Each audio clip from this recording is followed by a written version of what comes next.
I said the word 11 times in 5 years. He told me the number at the mediation, and I wrote it on the back of the petition like a case note. I am a licensed marriage and family therapist. I run a private practice, 6 years now, and I have helped more than 40 couples find language for what was ending them. I am good at identifying patterns.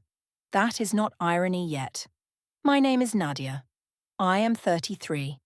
Tuesday evening, early spring, client notes open on my laptop. Tobias in his armchair across the room with a book he had been reading for 6 weeks. The apartment fan made its sound. So did his breathing. The fan and his breathing and the occasional notification from my phone. That was the entire Tuesday. For 6 years, without being asked once, he made my coffee before I was awake. Exactly right. The right temperature. Already waiting on the counter when I came downstairs in whatever I'd slept in. I never told him how much this mattered, because I had trained myself not to name the things that mattered to me inside a marriage. I had sat across from too many women who named what mattered and watched that information get used. And on Friday nights we read bad online restaurant reviews aloud to each other. 1-star catastrophes, ruined anniversaries, waitstaff who had apparently destroyed entire lives. And I laughed in a way I did not laugh anywhere else. Both things are true. I am not contradicting them. I simply stopped being able to feel them without also feeling the weight that came attached. 2 weeks before that Tuesday, he had asked too many specific questions about a work event. Not aggressively, specifically. I had said, almost warmly, that if every late night was going to become a conversation about whether this marriage was worth the late nights, maybe we should have that conversation now. He went quiet immediately. The argument ended. I noticed it ended. I filed the result under useful. That was emotional leverage. I know the term. I ran a workshop on it the previous March. My phone lit up on the cushion beside me. Kiran, non-profit board thread, professional content. I typed back quickly with both thumbs. Tobias glanced over from the armchair. Not accusatory. Just looked. I turned the phone face down before he could read the screen, not because I needed to, but because I had decided I could. Before we went to sleep, he said very quietly that he wished I still told him things before he had to ask. I told him everything. He nodded. There it was. The non-profit board met on the second Tuesday of every month in a glass-walled room above a parking structure. I had joined 14 months before Kiran did. By the time I registered him as a specific person rather than a name on an attendance list, he had already been in the room with me for several meetings. Then one evening he asked about my work with couples, the kind of attention that expects nothing back, no pivot to his own calendar, no glance at his phone. He listened for 12 uninterrupted minutes. I noted the difference the way I note clinical observations, precisely and without deciding yet what they meant.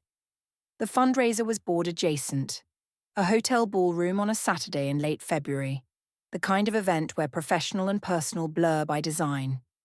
I told Tobias it was a work event. This was partially accurate. I did not mention Kiran. I did not mention I would stay until close to midnight. I had already considered that possibility when I got dressed, and I still did not mention it, which meant the omission was chosen rather than forgotten. That was omission with intent. I know the term. I used it in a workshop the previous fall. At the fundraiser, Kiran refilled my wine without asking whether I had somewhere to be. It is a small thing. It did not feel like a small thing.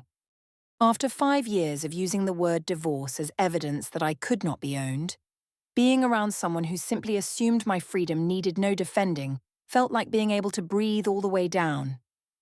I did not call it love. I called it relief. And I maintained that distinction because the distinction was load-bearing and I needed it to hold. At the end of the evening, I gave him my personal number. I said it was for board coordination. My thumb moved before the thought was complete. In the car home, I was aware that I was still the first name in Tobias's recent calls list. I was aware of that for approximately 4 minutes, and then I thought about something else. He was in the armchair when I came home at 11:30. Same book, same chair. But the quality of the stillness was different, organized rather than settled. He named the specific fact. I had texted at 8 to say I was on my way, and I had arrived at 11:30 without another message.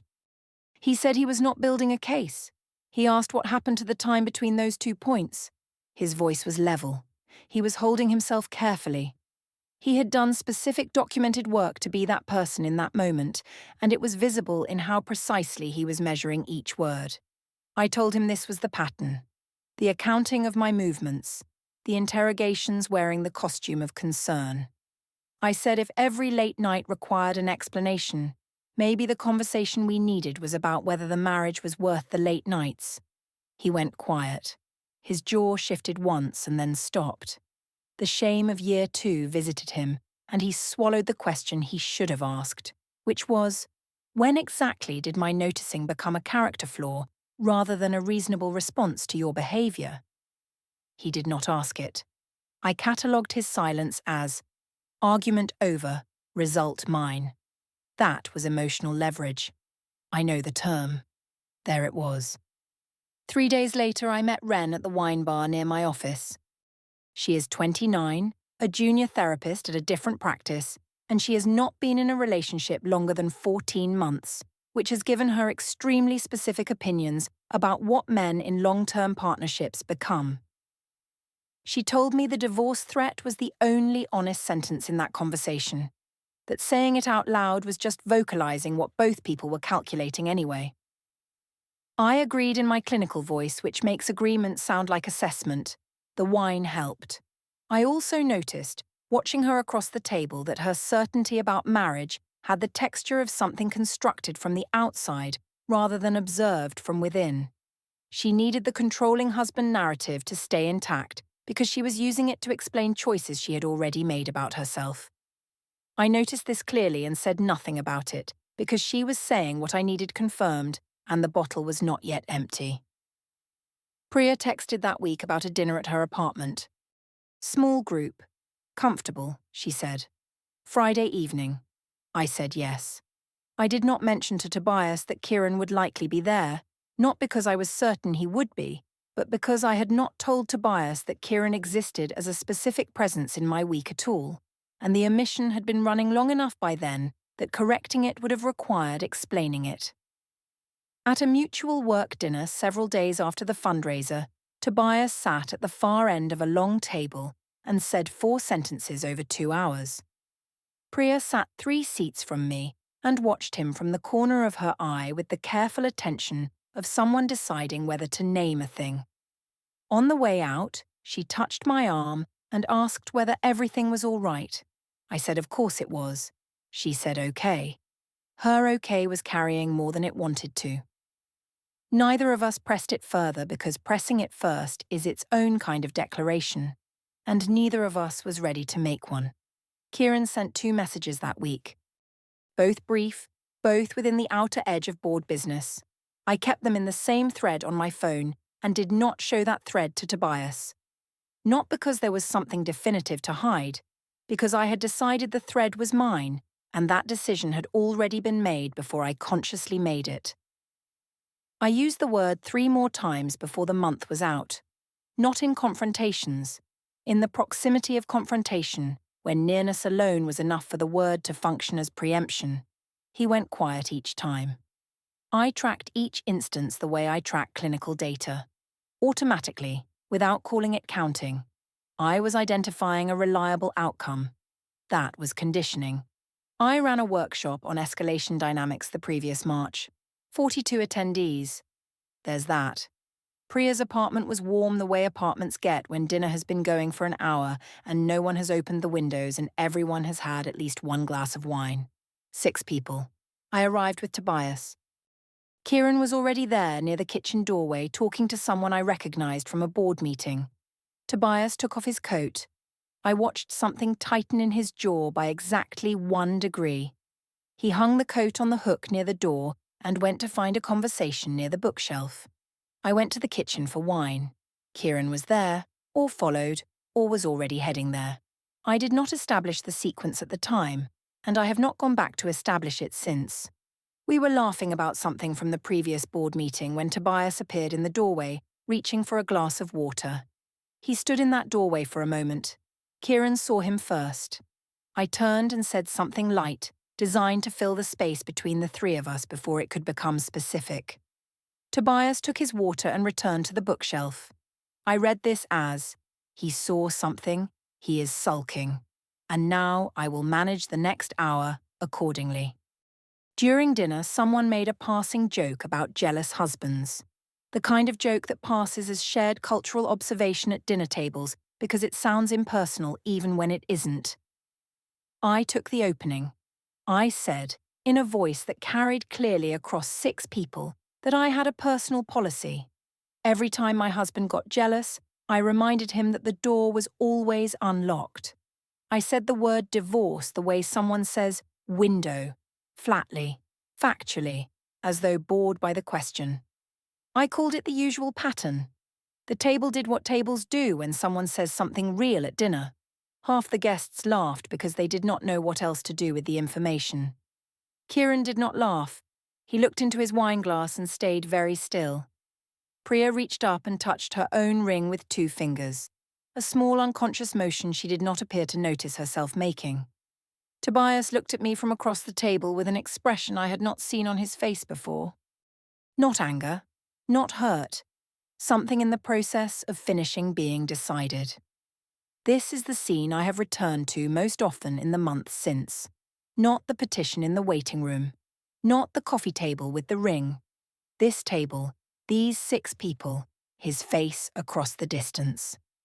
I was watching for the old anger and for hurt, and because I was watching for those 2 things, I did not recognize what I was actually seeing, which was a person updating his understanding of his own situation. A person who has just received all the information he needed and is now organizing around it quietly. Near the door at the end of the evening, after most goodbyes had been said, he asked me quietly to step outside for 60 seconds. I said there was nothing to discuss in front of people. He asked one question. Had I said what I said because I meant it, or because I had needed an audience for it? I told him his jealousy was his to manage, not mine to accommodate, and I removed my wedding ring and placed it in my jacket pocket. Priya was still in the room. One other guest had not yet left. His face did not crack. He did not flinch, did not argue, did not raise his voice. He looked at me with the expression of someone who has received a specific confirmation they needed, and then he went to get his coat. I put the ring back on before we got to the car. I told myself the gesture had worked, that naming the pattern out loud in front of witnesses had done what it always did. I had been removing that ring in private for years, always replaced within minutes, always effective as punctuation. This time there had been an audience and I registered the result as victory. The meaning of the object had changed. I did not notice the change. That was a tactical self-deception. I know the term. I never built a workshop specifically on this mechanism, but it is in the literature. There it was. Wren called that night. She said she would have done the same thing at that table, no question. Her voice had a slightly wrong timing to it. The words were right, but the spacing was off, like someone performing a reaction rather than having one. She said the right thing about 1 beat too fast. I noticed and decided not to notice. That was not the first time I had made that particular decision about Wren. The next morning, Kieran texted. He said the dinner had been interesting. I read interesting 3 times. I know what that word does in a message. I have clients who deploy it as a diagnostic instrument in exactly this way. I typed back, same time next week. He took 4 hours to respond. He said maybe. 4 hours, 1 word. For the first time in the 12 months I had known him, I was the one waiting for a response and finding the wait uncomfortable. There's that. Hannah did not call first. She arrived at the apartment in her coat on a Thursday morning and stood in the doorway without asking to come in. She said she wanted to say one thing. 3 years earlier, I had told her that her brother's jealousy was genetic and came from their family. She said she had not forgotten that sentence. She said she had watched him spend a year in specific therapy for a specific problem, and had watched him change in ways she could document. She asked whether I had noticed any of it. I told her I appreciated her perspective. That was a shutdown tactic. I know the term. I used it twice in my last workshop. There it was. After Hannah left, Tobias sat in his armchair for a long time without speaking. Long enough that I started to say something, and he held up one hand, not to stop me, to ask for the moment. Then, very quietly, he said he had been afraid since year 2 that I was not looking for a reason to leave, but waiting for one. He said he had stopped naming his concerns because every time he named them, the act of naming became evidence of the old pattern. He said he did not know how to live inside a marriage where his honest feelings became clinical data. He said he was not performing this. He was simply tired. He said it once in a level voice with no escalation. I heard tactical vulnerability, a move I recognize from couples sessions where one partner deploys emotion to redirect accountability, to reframe the conversation so that the person who has been hurt becomes the person who needs comforting. I told him that fear of being left was different from doing the actual work to give someone a reason to stay. I applied my professional framework to the man sitting across from me. I did not hear what I would have heard if he were a client, a person who has been in pain for a long time and has just said so, precisely and without ornamentation. We proposed couples therapy. We went once. I ran the session from inside it, asked the structuring questions, framed the sequence of events, directed the pacing of what got named and in what order. The therapist, a woman named Dr. Reeves, gently observed that I seemed to be facilitating rather than participating. I thanked her and said I would reflect on that. We did not book a second appointment. I told myself the dynamic between us had made a second session unnecessary. There's that. 2 days after the session, I came home to find Tobias at the desk, closing the laptop carefully as I walked in. He opened the desk drawer, placed something inside without letting me see what, and locked it. He had never locked anything in our apartment before. The lock was a small combination, the kind that comes with a filing drawer insert, and it made a soft click that was not a soft click. I told myself this was the old jealous pattern wearing new clothes. Secrecy as passive control, privacy deployed as a power statement. I almost asked what was in the drawer. The almost asking lasted 4 seconds. Then I decided I would not give the behavior the attention it was designed to request. That was my rationalization. The reader of those events would have understood something I did not. 2 days after that, I was looking for a charger in the same desk drawer. Unlocked now, he had left it open. At the back of the drawer, there was a folder. Inside the folder, therapy worksheets from 3 years ago. His handwriting throughout. Specific exercises, progress notes, 12 weeks of responses written in the neat, slightly pressured hand he uses when he is being careful. In the margin of one page, in his actual pen, he had written, "I want her to feel free. That is my goal. Her freedom is not a threat to me. My fear is mine to carry." I held the paper. The door opened completely onto something I had not let myself see. He had done the work. Real documented work with evidence in the margins that I had not known existed. For 3 years I had been responding to the man he was in year 2. The man I had been protecting myself from with the word divorce. The man I had been correcting and managing and preempting was not the man who wrote that sentence.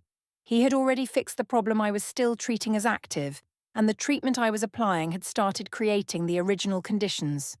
The door was open all the way, one full breath.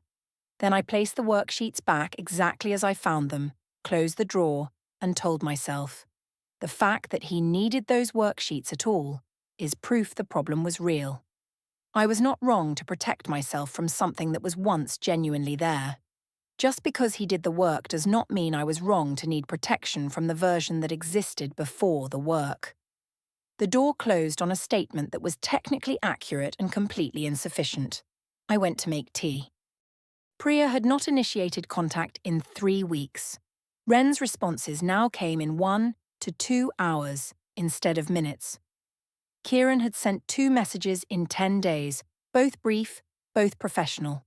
The circle had developed edges I could trace. That night, I stood in the bedroom doorway and watched Tobias take his phone from the nightstand, look at something for a long moment with an expression I could not read from the doorway, and then place the phone in the desk drawer and lock it again. He did this calmly without any performance. I told myself it was the old pattern in new packaging.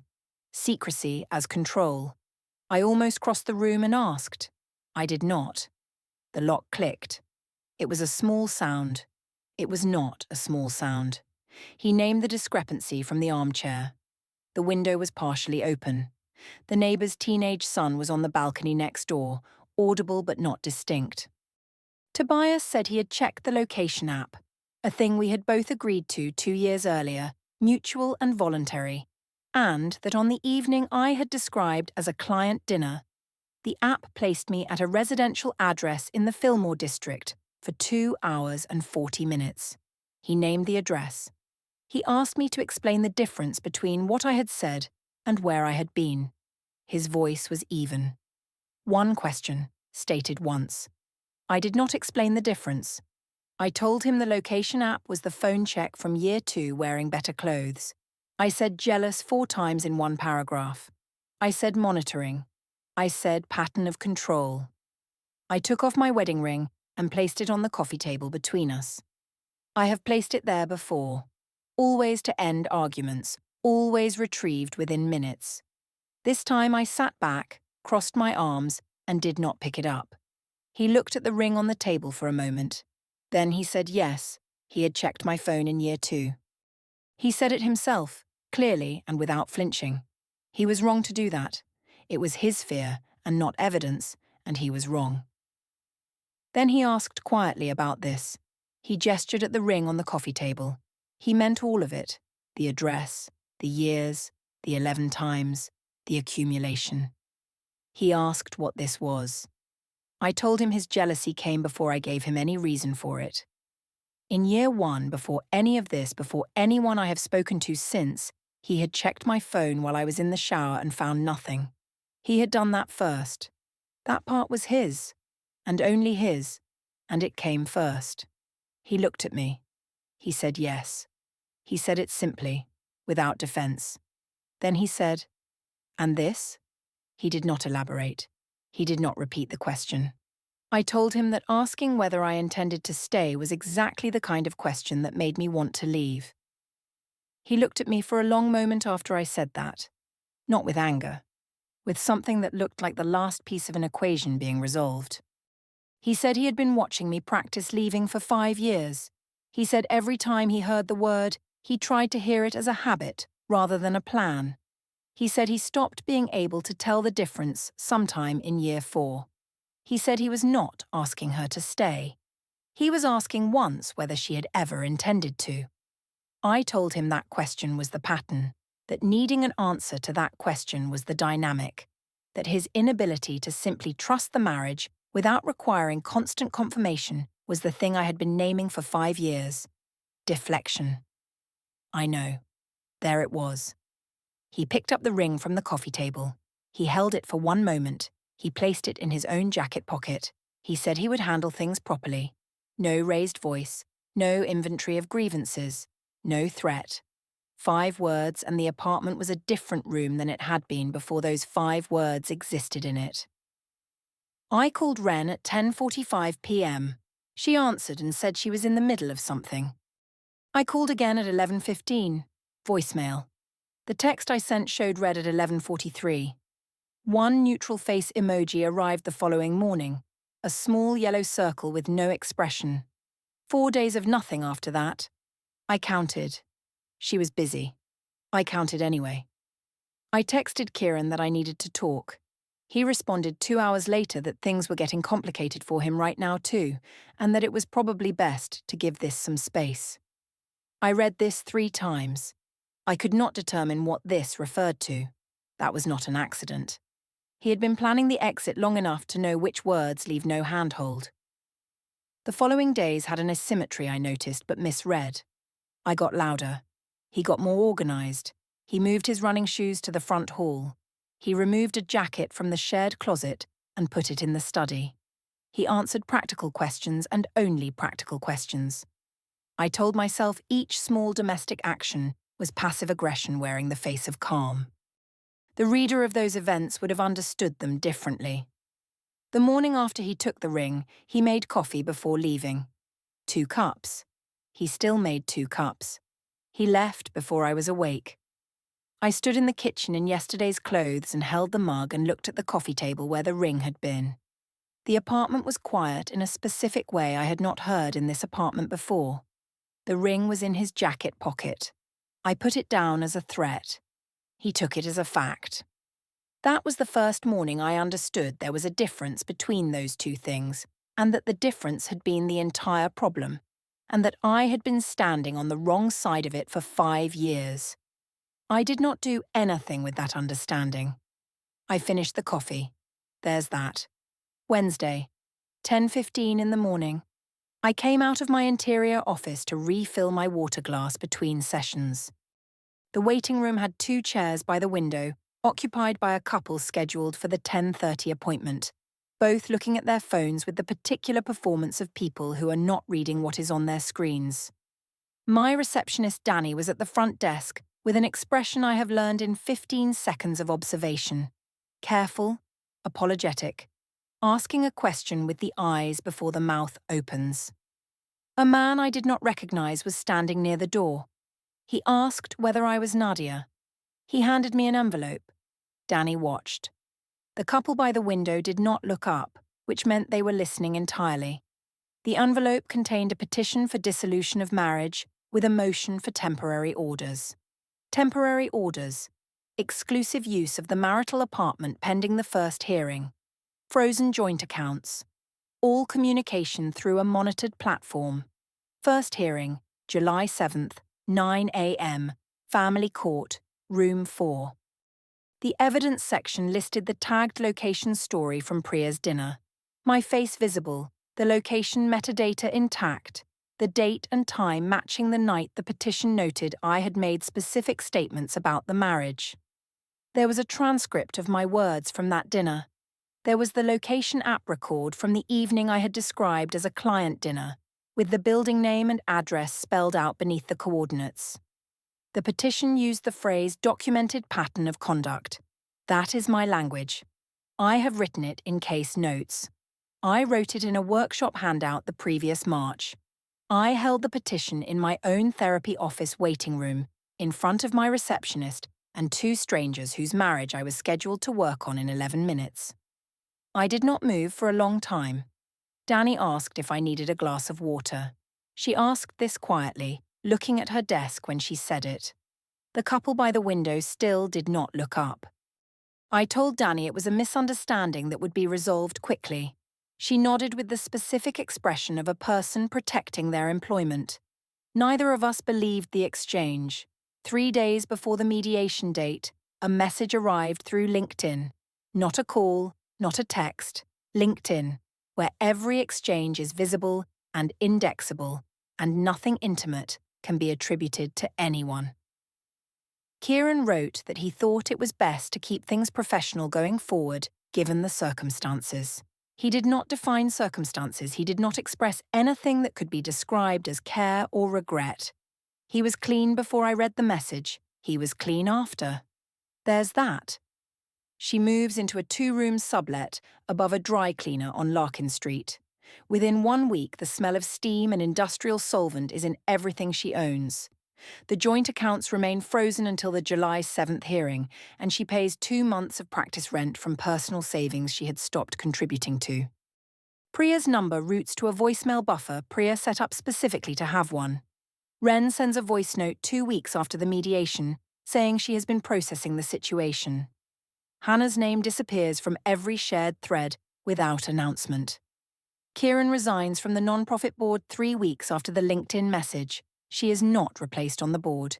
He simply removed the context they shared and stepped out of it. Her practice keeps its clients. the couple who were in the waiting room during the serving reschedule once and do not rebook. She is a licensed marriage and family therapist. She has written this on 40 intake forms. She knows what patterns look like because she built a practice around naming them before they became irreversible. She has sat across from women who used contempt as armor and called it self-protection. And she has sat across from men who went quiet when they should have spoken and called it patience. And she helped both of them find the sentence neither could locate on their own. She is genuinely good at this. What she believed was her protection. The exit door, held open by her own hand, at all times, proving she was not her mother. Not trapped. Not owned. Not the woman who stayed inside something that was slowly shrinking her. She held that door open for 5 years. She said so in front of witnesses.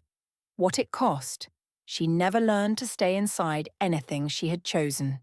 She rehearsed leaving with such consistency and such precision that when he finally walked through the door she had been holding open, she was still standing on the threshold holding the handle, looking at his back, genuinely surprised by the direction of travel. Item 4 on the temporary orders property schedule. 1 wedding ring, described and valued, to be assessed for return or fair market offset at the July 7th hearing.